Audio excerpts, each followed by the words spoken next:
Hola, ¿cómo están? El día de hoy vamos a platicar un tema pues, muy interesante.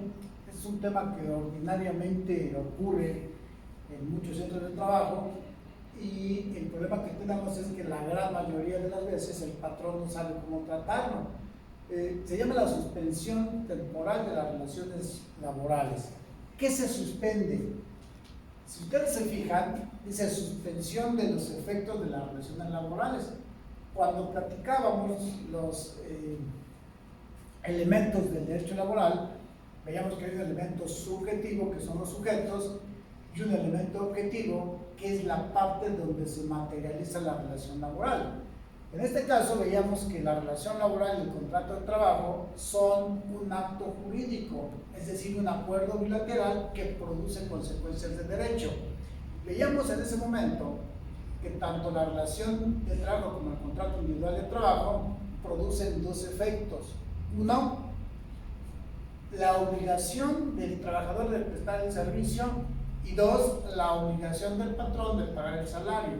Bajo este contexto, cuando hablamos de la suspensión temporal de los efectos de la relación laboral, quiere decir que con esta figura vamos a suspender la obligación del trabajador de venir a prestar sus servicios, pero también vamos a suspender la obligación del patrón de pagar su salario, y en ambos casos es sin responsabilidad para ninguna de las partes, es decir, no va a tener ninguna consecuencia legal en contra del trabajador o en contra del patrón esta figura de la suspensión temporal. Al efecto, vamos a tener varias causas que provocan justamente esa suspensión temporal de los efectos de la relación laboral. La primera, que de hecho ahorita con la situación del COVID-19 la podemos encontrar, dice la primera, la enfermedad contagiosa del trabajador. Quiere decir que si dentro de una empresa en este momento tuviéramos un trabajador enfermo o contagiado por el COVID-19, a ese trabajador no lo podríamos despedir. Tendríamos que suspenderle su relación laboral, aislarlo, mandarlo a su casa, que esté en cuarentenado, pero no es una causa para que lo corran, ni es una causa de rescisión. Es una causa para que ese trabajador sea suspendido temporalmente de su trabajo. ¿Por qué el COVID-19? Porque recordemos que este virus se contagia o se transmite con la presencia del trabajador, es decir, con el saludo de mano, con el estornudo, con la tos. Entonces, eso hace que esta enfermedad sea contagiosa. ¿Por qué la aclaración? Porque quizás en una empresa conozcamos a alguien que tenga el VIH, es decir, alguien que esté contagiado de SIDA, y que el patrón se entere que tiene un trabajador con SIDA en su empresa. El SIDA, a diferencia del COVID, no es una causa o no es una enfermedad contagiosa por la sola presencia. Entonces no sería una causa para suspender a ese trabajador. El SIDA requiere un contagio, o sea, se transmite por un contagio diferente, por la sangre o por el sexo. Entonces un trabajador siriento no es un trabajador que se ubica en esta causa de suspensión temporal. Se supone que va a trabajar, no van a hacer sus cosas, entonces no lo podemos suspender a él, pero un trabajador enfermo o contagiado por el COVID-19, a él sí lo podríamos suspender sin tener responsabilidad de parte del patrón. La segunda causa dice la incapacidad temporal ocasionada por un accidente de enfermedad que no sea un riesgo de trabajo. Normalmente en la ley de seguro social se trabajan o se manejan dos tipos de incapacidades: la incapacidad por enfermedad general, que sería el supuesto, y la incapacidad por riesgo de trabajo. La regla para que estemos en una causa de suspensión temporal de los efectos de la relación laboral es que esa incapacidad, ya sea física o mental, no sea consecuencia de un riesgo de trabajo, que sea una enfermedad general, es decir, que el trabajador se haya incapacitado o haya tenido esa incapacidad sin estar trabajando o sin haber sido por motivo de su trabajo. Por ejemplo, el domingo, en su día de descanso semanal, se va a jugar fútbol. En ese partido de fútbol le lesionan el tobillo, tibia y peroné, esa incapacidad física le va a impedir ir a trabajar. Como no es una incapacidad por riesgo de trabajo, entonces se van a suspender los efectos de su relación laboral. Es decir, no va a ir a trabajar, pero tampoco el patrón le va a pagar su salario, porque no fue riesgo de trabajo. Y más adelante vamos a ver cómo se trata este tipo de incapacidades. Aquí tiene que ver si está asegurado, si no está asegurado, la consecuencia que nos da el Seguro Social, pero bueno, eso lo vamos a platicar un poquito más adelante. La tercera causa dice la prisión preventiva del trabajador seguida de una sentencia absolutoria y ejecutoriada. Aquí esta fracción es conveniente que la analicemos en dos momentos, en dos aspectos. Primero, la causa de suspensión temporal es que el trabajador esté privado de su libertad, es decir, que tenga una prisión preventiva. La prisión preventiva se da por la posible comisión de un delito. El trabajador está procesado, está consignado, está privado de su libertad y está afrontando un procedimiento penal. Si el trabajador está privado de su libertad, se va a quedar ahí. No va a ir a trabajar porque está privado de su libertad y no hay obligación del patrón de pagar salario. Sin embargo, aquí hay una segunda consecuencia. Si ese trabajador privado de su libertad obró en defensa del patrón o del patrimonio de la empresa o del patrón, por ejemplo, su guardia de seguridad, entonces sí hay obligación del patrón de seguir pagando su salario, aunque el trabajador esté privado de su libertad y no puede ir a trabajar. ¿Por qué? Porque la causa que provocó privarlo de su libertad fue por culpa del patrón. Es decir, el trabajador lo defendió a la persona del patrón o al patrimonio del patrón y como consecuencia lo privaron de su libertad porque cometió un delito al momento de defender al patrón o a su patrimonio y ese delito provoca que esté privado de su libertad, pero por ser culpa del patrón o por ser en defensa del patrón, entonces la obligación del patrón no se extingue, tiene que seguir pagando el salario todo el tiempo que esté privado de su libertad y hasta que se dicte la sentencia absolutoria o condenatoria y que la sentencia cause estado. También es conveniente aclarar que si el trabajador obtiene su libertad provisional, él tiene derecho a salir y tiene derecho a seguir trabajando, salvo que el delito que provocó este procedimiento penal contra el trabajador sea un delito en contra del patrón o en contra de alguno de sus compañeros del trabajador, que también, bueno, lo platicaremos más detenidamente un poquito más adelante. Otra causa es que el trabajador sea sometido a un arresto, y aquí, bueno, vamos a tratar de explicarles que el arresto y la prisión no es lo mismo. El arresto se da por una sanción administrativa, normalmente se da porque el trabajador violenta un reglamento como el de buen gobierno, no sé, se orina en la vía pública, una patrulla lo ve, lo detiene, lo lleva a barandilla, lo van a arrestar como sanción administrativa por haber violado el reglamento, pero no está sujeto a un proceso penal porque no cometió un delito, cometió una sanción, una falta administrativa, que la sanción que va a tener es también de carácter administrativo. El arresto es una sanción administrativa. Entonces, no confundamos el arresto del trabajador con la prisión. En la prisión preventiva es por la comisión de un posible delito, el arresto es por una falta de carácter administrativo. El número 5 es cuando el trabajador es llamado a cumplir alguno de los cargos a que se refieren los artículos 5 de la Constitución y 31 fracción tercera. El artículo 5 habla por ahí en su parte conducente de los consejos ciudadanos. En el caso de que, por ejemplo, un tribunal electoral anulara las elecciones de un municipio, por ejemplo, entonces el Instituto Electoral del Estado integraría un consejo de ciudadanos para que integren ese ayuntamiento de manera temporal mientras se vuelven a dar las elecciones y no se quede acéfalo el ayuntamiento. Entonces hace ese proceso ciudadano, como es una obligación constitucional. Entonces si el trabajador es llamado a integrar ese consejo y dice no, yo no puedo porque tengo que trabajar mañana, bueno, a la hora que es llamado, que es designado, su relación laboral con su patrón que él tenga se le va a suspender y tiene la obligación de integrar ese consejo. En el caso de la fracción tercera del artículo 31, es una obligación, el 31, recordemos, el 31 constitucional, recordemos que es un artículo que habla de las obligaciones de los mexicanos. La fracción tercera dice alistarse y servir a la Guardia Nacional.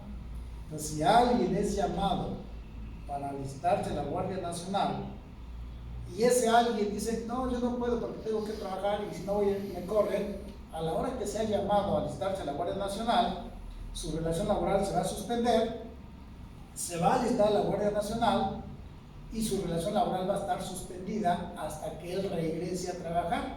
Entonces es una obligación constitucional y esa relación laboral se va a suspender. La fracción número 6 habla de la designación del trabajador como representante de su sector ante algún organismo estatal, como por ejemplo la Comisión Nacional de Salarios Mínimos, la Comisión Nacional para la Participación de los Trabajadores en las Utilidades de las Empresas, que son comisiones tripartitas, donde aparecen trabajadores, patrones y gobierno. Si un trabajador lo designa a su propio sector para que lo represente ahí en esas comisiones, automáticamente su relación laboral se va a suspender. Ojo, comisiones mixtas, oficiales. Si un trabajador está sindicalizado y su sindicato lo llama a integrar una comisión sindical, esa se rige por el estatuto sindical y por el contrato colectivo. Esa no estaría en este supuesto, no sería una causa de suspensión temporal de los efectos de la relación laboral, específicamente las que sean organismos estatales, es decir, del Estado o la Federación, como esas comisiones nacionales de salarios mínimos, que es federal, o la Comisión Nacional para la Participación de los Trabajadores en las Utilidades de las Empresas, que también es nacional. La número 7 dice la falta de documentos que exijan las leyes y reglamentos necesarios para la prestación del servicio cuando sea imputable al patrón.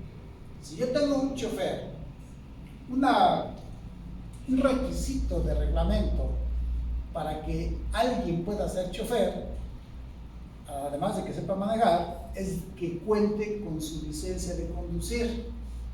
Si yo tengo un chofer y ese chofer se le venció, se le perdió o le robaron la licencia de conducir, esa es una causa para suspender su relación laboral, porque sin licencia no puede ser chofer. Es un requisito del reglamento de tránsito. Entonces, si no la consigue el trabajador, su relación laboral la vamos a suspender. Ahorita vemos por cuánto tiempo. La número 8, que es una de las novedades que tuvo la enmienda laboral del 2012, esta se agregó y me parece muy acertada, dice la conclusión de la temporada en el caso de trabajadores contratados bajo esta modalidad. Y la fracción 9, que se adicionó en la ley laboral con la enmienda del 1 de mayo del 19, de hecho esta la estamos estrenando, dice la licencia a que se refiere el artículo 140 bis de la ley del Seguro Social. Esta licencia son licencias que el Seguro Social otorga a trabajadores, hombres o mujeres, para atender a algún hijo con cáncer. Estas no las da el patrón, estas las otorga el Seguro Social porque están reguladas inclusive en el artículo 140 bis de la misma ley del Seguro Social. Pero cuando el Seguro Social extiende a un trabajador una licencia de este tipo, entonces su relación laboral automáticamente se va a suspender. Y aquí se puede suspender hasta por 364 días en un periodo de 5 años, que también lo vamos a platicar un poquito más a detalle. Entonces son las 9 causas que provocan la suspensión temporal de los efectos de la relación laboral. Se adicionó en la enmienda del 2012, por la experiencia que tuvo el entonces presidente de la República, Felipe Calderón, con la famosa influenza N1H1, una pequeña pandemia que se dio por ahí en el 2009, trajo este artículo. Y bueno, pues ahorita con la situación del COVID-19, todo el mundo pensábamos y esperábamos que usaran este artículo, que era el que se debía haber utilizado. Este artículo, de manera particular, habla de los casos en que las autoridades competentes, dice, emitan una declaratoria de contingencia sanitaria conforme a las disposiciones aplicables que implique la suspensión de las labores. Esta es la causa, y el tratamiento está en el 429, fracción 4 de la ley. Ahí está claramente el tratamiento de la contingencia sanitaria. La regla es que dice que las autoridades competentes emiten una declaración de contingencia sanitaria. ¿Quiénes son autoridades competentes? Primero, la más importante, el Consejo de Salud Nacional, luego el secretario de Salud, luego el presidente de la República, la Organización Mundial de la Salud, etc. En el caso del COVID-19, el Consejo Nacional de Salud, conjuntamente con la Secretaría de Salud y la Presidencia de la República, consideraron que no era una contingencia sanitaria, sino que se trataba de una contingencia derivada de un caso fortuito o de fuerza mayor. Yo pienso que el tratamiento que le está dando el gobierno federal, que le dio, fue pues con fines proteccionistas a la clase trabajadora, porque si hubieran aplicado la ley como debía haberse aplicado, entonces a los trabajadores habría que pagarles un salario mínimo durante 30 días, es decir, del 1 de abril al 30 de abril. ¿Qué hizo el gobierno? Bueno, pues ubicó la condición de la contingencia sanitaria en la fracción primera del artículo 427 y alegó que se trataba de un caso fortuito de fuerza mayor. Como consecuencia, no aplicó el artículo 429 de fracción 4, sino que aplicó el artículo 430 y estableció en su decreto que había que pagar a los trabajadores su salario íntegro vía indemnización hasta por 30 días. Estos 30 días terminan el 30 de abril. ¿Qué va a pasar a partir del 1 de mayo? Yo creo que a partir del 1 de mayo, ahora sí, van a aplicar el 42 bis y va a tener que pagarse a los trabajadores un salario mínimo por 30 días. Ahora sí, tal como lo dice el 429, fracción 4 de la ley laboral, del 1 de mayo al 30 de mayo. Ese va a ser el segundo efecto, yo creo. El artículo 43, por su parte, nos dice cuánto tiempo va a durar o debe durar suspendida la relación laboral.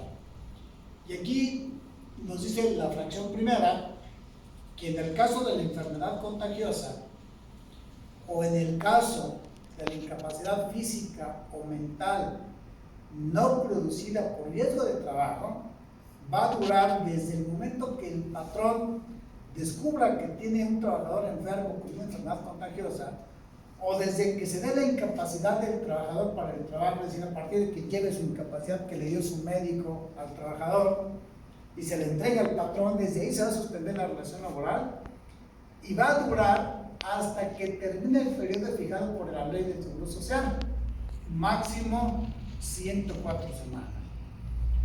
¿De dónde sacamos las 104 semanas? Si ustedes se fijan, se trata de un aspecto técnico, no regulado por la ley laboral. Se trata de una enfermedad o de una incapacidad. Entonces, la regulación de la enfermedad y la incapacidad obvio no está en la ley laboral, está en la ley del Seguro Social. Entonces, para que podamos tener un mayor entendimiento de esta situación de la enfermedad o la incapacidad, tenemos que revisar el artículo 91 y 92 de la ley del Seguro Social.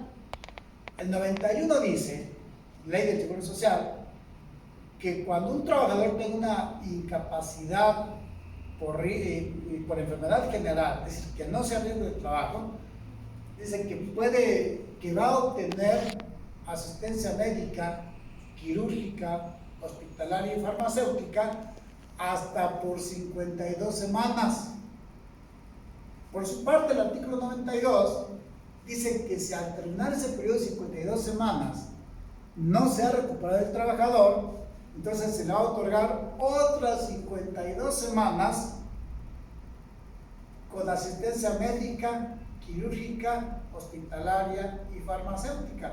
Entonces, las 104 semanas están reguladas en los artículos 91 y 92 de la Ley del Seguro Social.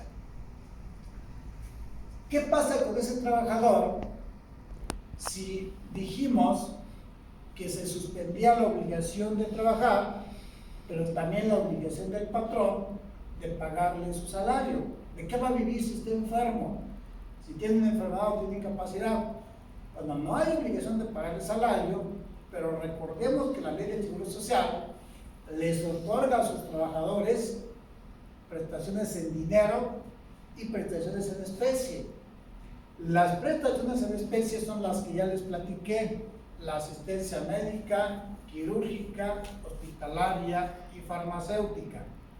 Bueno, aparte de eso, dice el artículo 96 de la Ley del Seguro Social que el trabajador va a recibir un subsidio económico, es decir, una prestación en dinero. Pero dice el 96 que ese subsidio se le va a dar a partir del cuarto día y hasta por 52 semanas. Ojo, pónganse abusados, pónganse atentos. Los primeros 3 días de incapacidad del trabajador por enfermedad general no los paga nadie, ni los paga el patrón porque la relación está suspendida en sus efectos, ni los paga el Seguro Social, porque el subsidio que le va a dar el Seguro Social se lo va a otorgar a partir del cuarto día y hasta por 52 semanas. El párrafo 2 de este artículo 96, y a veces eso es lo preocupante que nos debe hacer pensar en modificar un poquito el salario de los trabajadores, dice que si a las 52 semanas el trabajador no se recupera, entonces se le va a dar otro subsidio, pero nada más por 26 semanas. Recordemos que el trabajador va a durar incapacitado 104 semanas en 2 periodos de 52. El primer periodo de 52 va a recibir su subsidio a partir del cuarto día, esto por 52 semanas. Pero el segundo periodo de 52 semanas, nada más se le van a pagar 26 semanas, no las 52, entonces va a tener 26 semanas de ese segundo periodo sin salario y sin subsidio. Entonces aquí hay que reflexionar sobre estos artículos. El artículo 97, por su parte, nos dice, Ley del Seguro Social, que un requisito para que el trabajador tenga derecho al subsidio económico es que haya cotizado por lo menos 4 semanas, entonces, que haya tenido por lo menos un mes de cotizaciones. Quiere decir que si el trabajador lo contratamos hoy y de hoy en 8 se enferma y le dan una incapacidad, pues sí le van a dar asistencia médica, quirúrgica, hospitalaria y farmacéutica, pero no le van a dar el subsidio económico porque necesita haber cotizado por lo menos 4 semanas antes de tener la incapacidad. El artículo 98, por su parte, de la Ley del Seguro Social, nos platica que el subsidio económico va a ser igual al 60% del último salario base de cotización.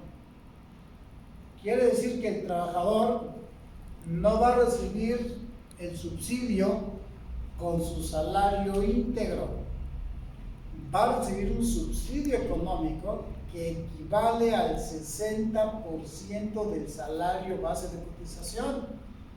Pues fíjense qué crueldad tenemos en esta condición. El primer periodo de 52 semanas, pues como quiera le van a pagar a partir del cuarto día, 3 días no cobra, pero va a cobrar nada más el 60% del salario base de cotización. El segundo periodo de 52 semanas, nada más le van a pagar 26 semanas y las va a cobrar con el 60% del salario base de cotización. Entonces, va a durar hasta 104 semanas su relación laboral suspendida y con el trámite que el Seguro Social le va a dar, el subsidio y prestaciones en especie. La fracción 2 nos dice que tratándose de la prisión preventiva o del arresto, la relación se va a suspender a partir del momento que el trabajador acredite que está a disposición de la autoridad judicial, en el caso de la prisión, o administrativa, en el caso del arresto. Y va a estar suspendido hasta que se dicte, en el caso de la prisión preventiva, la sentencia, que esta sentencia sea absolutoria y que cause estado, que sea ejecutoriada, el tiempo que dure hasta que se dicte la sentencia. A lo mejor el proceso dura 2, 3 años, no importa, su relación laboral está suspendida desde que quede privado de su libertad hasta que se dicte la sentencia. Y en el caso del arresto, bueno, pues recordemos que el arresto administrativo dura hasta 36 horas, pues una vez que termine el arresto, bueno, su relación laboral deberá reincorporarse. En el caso de la fracción tercera de este artículo 43, nos dice que en los casos de la fracción 4 y 5, es decir, en el caso de que el trabajador sea llamado a ocupar alguno de los cargos del artículo 5 constitucional o 31 fracción tercera de la misma Constitución, o que sea designado por su sector como representante ante un organismo del Estado, su relación laboral va a durar suspendida desde el momento que deba presentarse a prestar esos servicios o trabajos y hasta un periodo de 6 años. ¿Por qué 6 años? Bueno, ¿qué tal si le tocó ser gobernador? ¿Qué tal si el Instituto Nacional Electoral declaró la nulidad de las elecciones del presidente de la República? ¿O el Instituto Electoral del Estado de Guanajuato declaró la nulidad de las elecciones del gobernador? Y alguien lo llame en base al artículo 5 para integrar el puesto, para gobernar de manera interina o alguna situación de esas. Entonces, por eso puede durar hasta 6 años. En el caso de la fracción 8, que es la falta de documentos que exigen las leyes o reglamentos para la prestación del servicio y que sea imputable al trabajador, bueno, pues la suspensión se va a dar desde el momento que el patrón tenga conocimiento que a su trabajador le falta ese documento y dice hasta por un periodo máximo de 2 meses. Aquí una recomendación que hay que hacerle a nuestros clientes es que los que tengan choferes, normalmente traen flotillas de vehículos repartidores, o traen choferes en Uber, o traen choferes en taxi, etcétera, hay que periódicamente revisarles su licencia de conducir. Lo más grave es que hasta que el chofer tiene un accidente, choca, te dice, oye patrón, choqué, ¿qué hago? Pues habla al ajustador del seguro, llega el ajustador, dice, ¿quién es el conductor de los vehículos? No, pues fulano y sultano, y resulta que tu chofer no trae licencia. Pues en esa condición, el seguro no va a cubrir el daño, y lo más grave, no lo puedes correr. ¿Por qué? Porque la falta del documento es solamente una causa para que su relación laboral se suspenda. Y lo puedes suspender hasta por 2 meses. Ahorita vamos a ver qué pasa si a los 2 meses no consigue el documento. Y finalmente, en el caso de la fracción 8, que habla de la conclusión de la temporada, bueno, pues la relación laboral va a durar suspendida desde que termina una temporada, desde que concluye una temporada, hasta que inicia la próxima temporada. En el caso, por ejemplo, de los hoteles de turismo, los que están en zonas turísticas, ellos tienen trabajadores de temporada, manejan 3 temporadas del año. La primera es en Semana Santa y Pascua, que acaban de pasar y hoy no tuvimos vacaciones, estuvimos en cuarentenados. la segunda en verano, en julio, segunda quincena de julio, y la tercera en invierno, segunda quincena de diciembre. Entonces, esos hoteles contratan trabajadores por temporada, les hacen su contrato en enero, los utilizan 2 semanas, Semana Santa y Pascua, termina el periodo, la relación laboral se suspende, llega otra vez el verano en julio, se reanuda la relación laboral, termina el periodo vacacional, se vuelve a suspender hasta diciembre y así se va.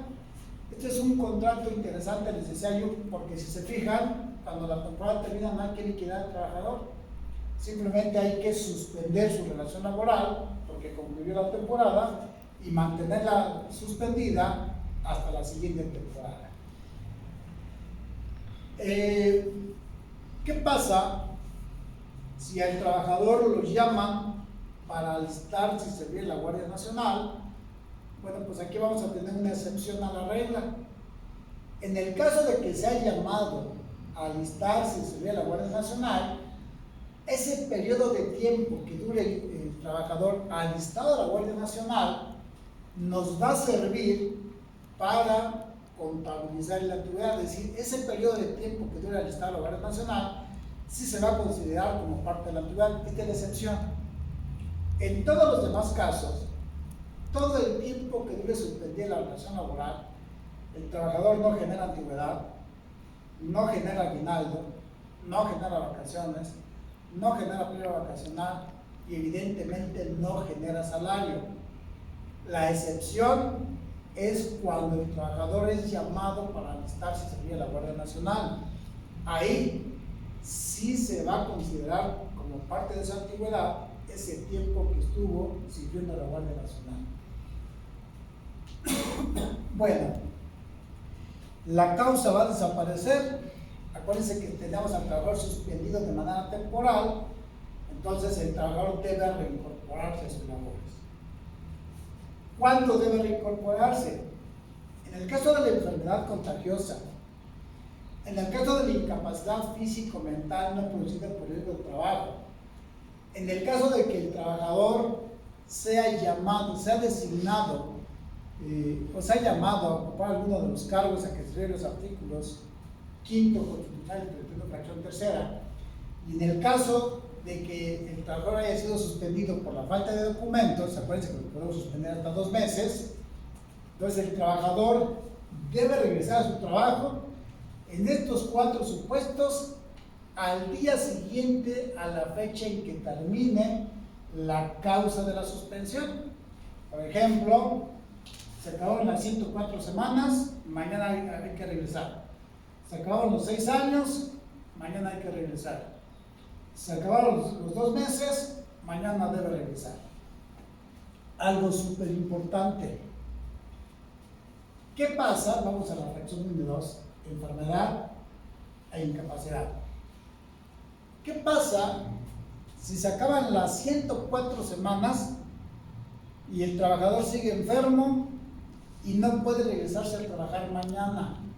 Ojo, esta va a ser una causa mutante, una causa que se transforma. La enfermedad contagiosa y la incapacidad físico-mental no producida por riesgo de trabajo en un trabajador, hasta 104 semanas es una causa de suspensión temporal de los efectos de la relación laboral. Transcurrida la semana 104, es decir, al día siguiente, deja de ser una causa de suspensión y ahora se convierte en una causa de terminación de la relación laboral sin responsabilidad para las partes. De manera particular la fracción 2, hablamos de esa. Dice el artículo 53 de la ley laboral, son causas de terminación de la relación laboral, fracción 4, dice la incapacidad física o mental del trabajador que haga imposible la prestación del trabajo.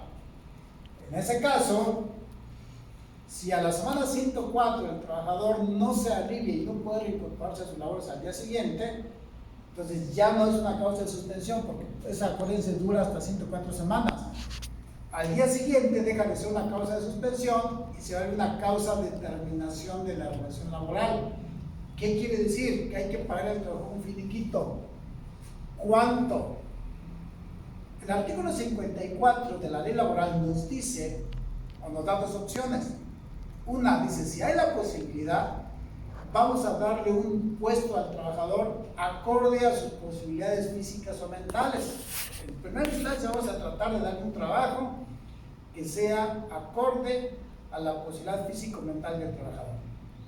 Si no pudiera el trabajador desempeñar ningún trabajo, entonces hay que liquidarlo. ¿Cuánto? Le vamos a dar un mes de salario, le vamos a pagar la prima de antigüedad, que vale 12 días por año, y le vamos a pagar las prestaciones secundarias que hayan quedado pendientes de pago. Aguinaldo de la pensión privada vacacional, ojo. A la hora que el trabajador nos trajo su incapacidad y la relación laboral se suspendió, en ese momento, hasta ahí dejaron de correr las prestaciones. Es decir, imaginemos que el trabajador el día 1 de mayo nos trae su incapacidad. Esa incapacidad provoca la suspensión temporal de los efectos de la relación laboral. Al 1 de mayo ya tenía prestaciones laborales generadas, le debíamos el aguinaldo del 1 de enero al 30 de abril. A lo mejor le debíamos un periodo vacacional, a lo mejor le debíamos prima vacacional. Bueno, por lo que el trabajador haya generado hasta el 30 de abril, es decir, antes de que su relación laboral se suspendiera, incluyendo la antigüedad, esa le vamos a pagar en su finiquito. Recordemos que el periodo que estuvo incapacitado, su relación laboral estuvo suspendida, no generó antigüedad, no generó aguinaldo, no generó vacaciones y no generó prima vacacional. Entonces le vamos a pagar lo que haya generado hasta antes de que iniciara la suspensión temporal de los efectos de la relación laboral, más un mes de salario. Lo repetimos, un mes de salario, prima de antigüedad 12 días por año hasta el día en que su relación laboral se haya suspendido, hasta antes de que se haya suspendido, y las prestaciones que haya devengado hasta ese momento. Eso por lo que es el aspecto laboral. ¿Qué va a pasar con los de la ley del Seguro Social? Bueno, pues cuando concluye la semana 104, el Seguro Social ya no le va a poder dar más incapacidad porque ya le dio las más que podía, 104 semanas, y ahora le van a dar a ese trabajador una pensión de invalidez. Es que necesita tener por lo menos 250 semanas cotizadas para tener derecho a la pensión de invalidez, salvo que el grado de incapacidad sea mayor del 70%, y en ese caso nada más necesita 150 semanas cotizadas para poder recibir su pensión de invalidez. En el caso de la fracción 7, esa es otra causa mutante.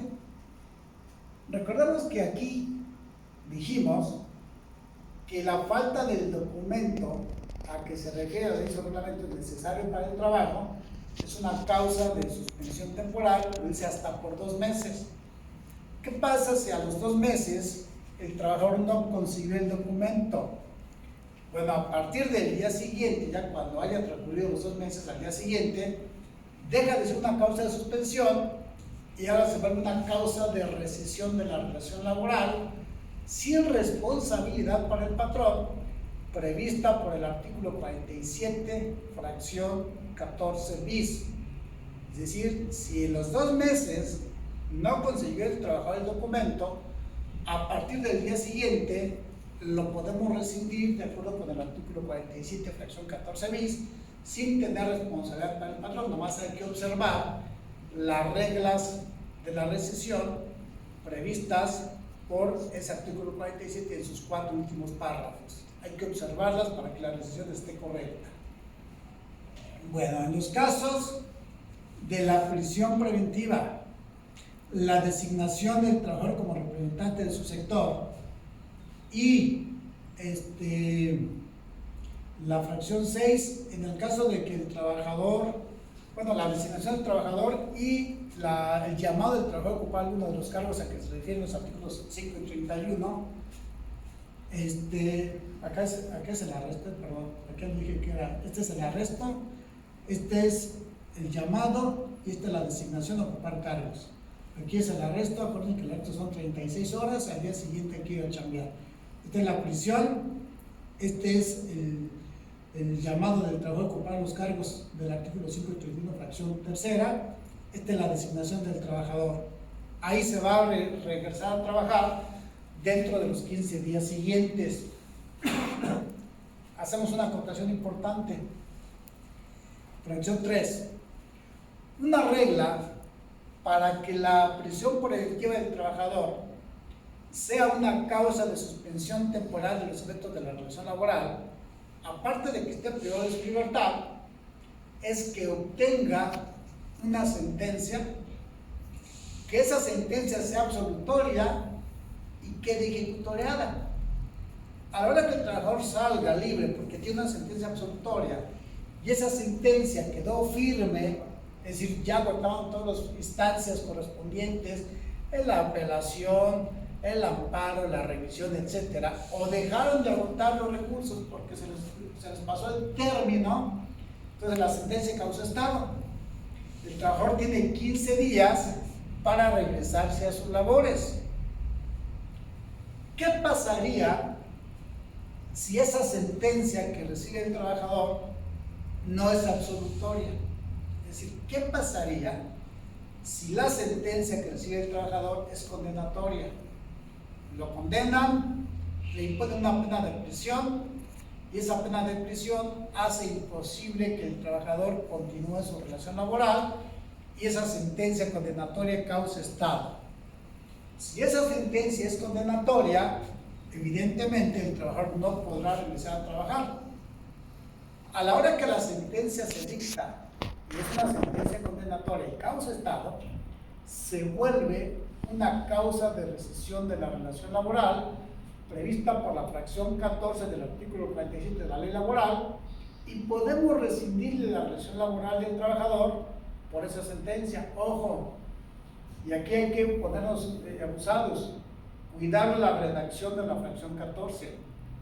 La causa de rescisión no es la conducta del trabajador que haya provocado la sentencia que recibió. La causa de la rescisión, dice la fracción 14 del 47, es la sentencia como tal que le imponga al trabajador, es la sentencia condenatoria que le imponga al trabajador una pena de prisión que haga imposible la continuación de la relación laboral. Entonces, a la hora que rescindamos por esta causa al trabajador, no hay que irnos a la conducta que él cometió y que fue la que provocó esa sentencia, sino a la sentencia como tal. La sentencia por sí misma, por ser condenatoria y por hacer imposible la relación laboral, es la causa de rescisión. Bueno, este es un tema muy interesante, es una figura del derecho laboral muy interesante. Vean el video, chequen el video, analicen el video y por favor pónganme sus comentarios ahí. Les voy a adicionar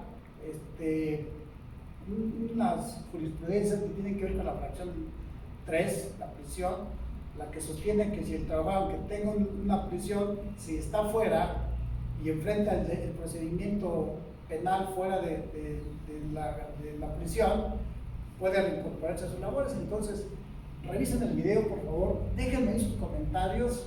Es una figura muy interesante. Normalmente ocurre en las empresas, por lo menos la 1, la 2, la 3, a veces la 4, ocasionalmente la 7, la 9, pero bueno, el problema que tienen los empresarios es no saben cómo tratar esta figura. Pues denle una chicadita, denle una repasadita. ¿Por qué no mencionamos la 9? Porque acuérdense que dijimos a que se refiere el 140 bis.